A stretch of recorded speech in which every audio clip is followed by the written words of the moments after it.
Shalom saudara, mari kita akan renungkan firman Tuhan dengan tema Hidup dipimpin Roh Kudus. Rasul Paulus dalam surat Galatia 5 ayat 25, jikalau kita hidup oleh roh, baiklah hidup kita juga dipimpin oleh roh.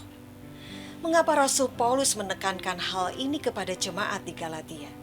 Jawabnya karena orang-orang Yahudi yang sudah Kristen di kota Galatia tetap saja mau hidup di bawah hukum Taurat.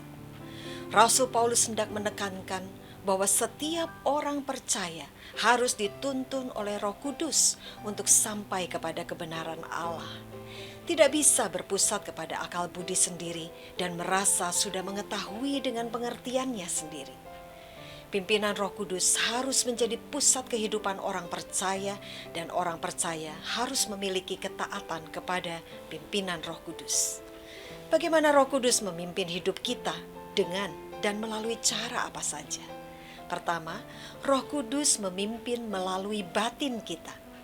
Orang yang hidupnya dipimpin oleh Roh Kudus, hidupnya akan mengalami damai sejahtera, keyakinan penuh akan janji-janji Allah dan penggenapannya. Di dalam dunia yang penuh pergumulan dan perjuangan, hati dan batin kita sering menjadi cemas dan khawatir. Namun jika Roh Kudus ada di batin kita, maka kita akan tetap kuat, tenang, berpengharapan, dan memiliki iman yang teguh. Kedua, Roh Kudus memimpin melalui suara hati kita. Orang percaya yang hidupnya dipimpin oleh Roh Kudus, maka Roh Kudus akan menunjukkan kepadanya mana yang benar dan yang salah, mana yang berkenan dan yang tidak berkenan kepada Allah. Kita akan dituntunnya dengan jelas melalui suara hati kita. Saat mengambil keputusan-keputusan sulit, seringkali kita bergumul, ada dilema, ada pertentangan.